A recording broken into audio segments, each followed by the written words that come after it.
so many are asking how this could have happened. Out front now is Miles O'Brien. And obviously, Miles, you have spent a career covering this industry, covering tragedies in this industry, and you are a pilot yourself. So this investigation is in its early stages. It's honed in, obviously, on the elevation and the altitude of the helicopter, but we don't know what we don't know right now. What are your leading theories from the information we do have? Something was happening in that cockpit of that Black Hawk helicopter, which may have distracted the crew, perhaps as part of the training mission. Perhaps they were having difficulty with the night vision goggles. Who knows? The cockpit voice recorder, which I'm pretty certain will be recovered and the data will come out of it, should shed a lot of light of what was happening, what distractions might have occurred. It is hard to see moving air traffic at night in a city with all those background lights. But that is still the responsibility of that crew to see and avoid traffic. And obviously that did not happen here.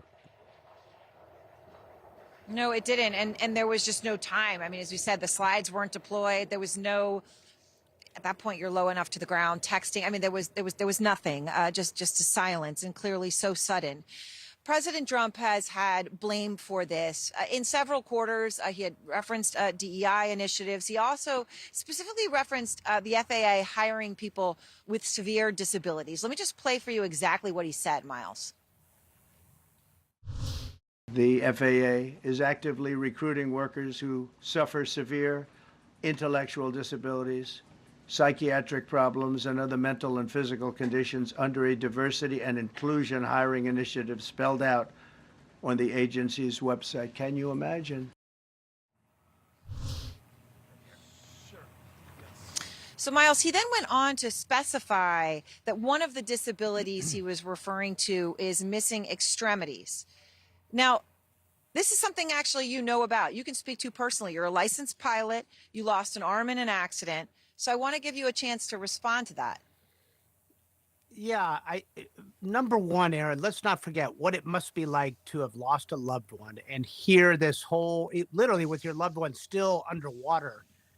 Here it turned into this weird political thing. But as personally, as someone who was a pilot, lost my arm, and went through the process of getting recertified to fly, I can attest to you that I went through every hoop and got over every bar an able-bodied individual would in order to be recertified to fly. The FAA simply does not forsake safety in order to include disabilities in the system. I am part of the aviation community because I persevered through that, and it's an affront to me and all other disabled people to allow that statement to come into play. So it's unfortunate in the context of a terrible tragedy relative to the tragedy these families face. I guess it's not as big a deal, but it is a gut punch to those of us who are disabled and aviators. Yeah, and incredible that you're able to speak to that personally. Well, Miles, I appreciate talking to you, and thank you very much. Just a little over a week into his second term in office, President Trump was confronted with this national tragedy. It's a moment when our presidents often unite the nation and console those who are suffering. Here's what we heard from our president yesterday. I put safety first. Obama, Biden, and the Democrats put policy first. And they put politics at a level that nobody's ever seen, because this was the lowest level. They put a big push to put diversity into the FAA's program.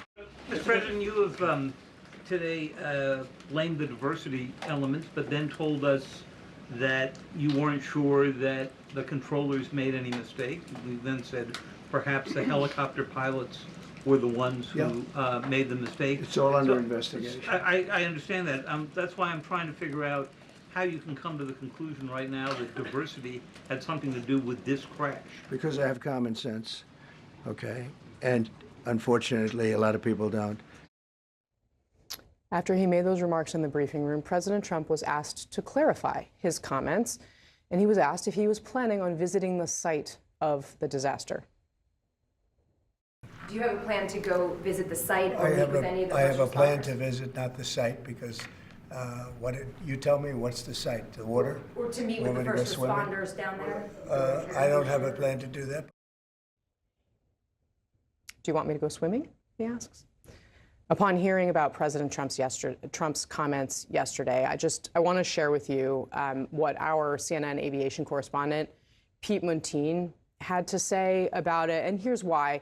Pete is a pilot himself. He is someone who loves flying despite knowing just how dangerous it can be. Both of his parents were pilots, and he actually lost his mother in a plane crash. Here's what he said on our air yesterday. It is just so soon, way too soon, to make any sort of indictment or insinuation that air traffic control was to blame here, that hiring policies were to blame here, that the pilots of the Black Hawk were to blame here. This is something that investigators will have to go through, not only on the scene, and they are there now doing the Lord's work. This is only the precipice. And so for the families that are going through hell right now, and I know this because I've lost my late mother to a plane crash, this made it even more hellish. What was that?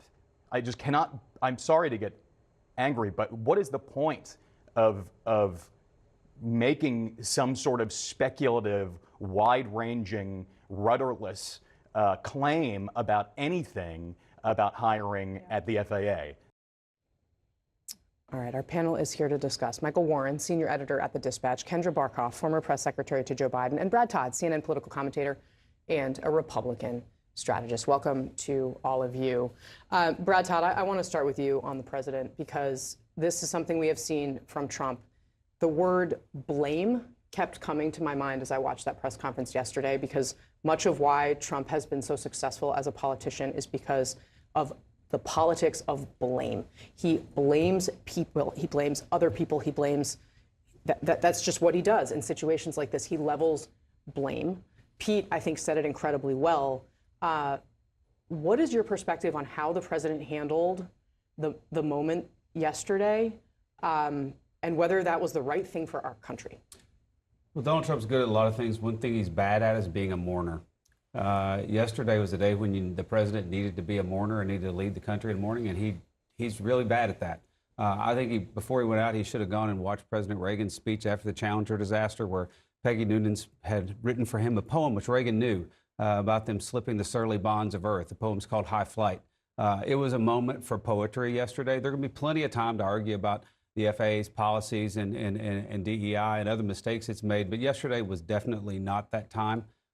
He's just more comfortable in combat and confrontation. I think he takes situations where mourning is in need and tries to shift it out of mourning into a battle that he's more comfortable with. It was the wrong key yesterday. Kendra? I mean, that's exactly it. I mean, the lack of compassion, the lack of empathy with him. He had a real opportunity to go out there and to talk about these families who have lost loved ones, and the ability to not have any sort of compassion, to not even say that he was going to go and meet with the families who have lost their loved ones. It is sort of incomprehensible that this is where we are and this is our president. And is it incomprehensible, though? I mean, didn't we know going into this that this was what this was going to be like if President Trump was back in the White House? Yes, but also this happened, across the river from where he lives currently in the White House, and it's just it is unbelievable that you can be so tone deaf and not realize, okay, the first thing I should say is something about these lost souls. I think it's worth noting he did at the top of the press conference say that this was a national tragedy, and that he did try to express some semblance of that, but it was also very clear that he had prepared all of this other material and all of the ways in which he was going to blame various things. Michael Warren, it does seem to me, and you already invoked the great Peggy Noonan, who we often read from on this show, and she I think she wrote this column actually possibly before the crash actually happened. It was published afterward, but it's really focused a little bit on what happened earlier in the week with the funding freeze and some of the other things we've seen from the Trump administration. But she wrote this: for all the talk of the new professionalism in the Trump operation. They have to get used to the chaos again and ride it. She's talking about Republicans in Washington, tempting the gods of order and steadiness. After 1 week, they concluded the first administration wasn't a nervous breakdown and the second is a recovery. Again, they're on a ship with a captain in an extended manic phase who never settles into a soothing depression. Yeah, I mean, Peggy Noonan's a great writer, and there's 39 years ago this week that the Challenger disaster happened, and that speech really, you saw a president rise to the occasion. And that, I don't know, I agree with you, Casey, I don't know why we're surprised that Donald Trump, this is not a strength of his to sort of rise to these moments. We saw this in his first term quite a few times. There's a weird phenomenon when you're watching Donald Trump respond to this, where it almost seems like he's not the president in that moment. Like he's a commentator, maybe on a show like this, sort of, talking about those thoughts as they come to him. And it's just not the place that Americans, need their president to be right now.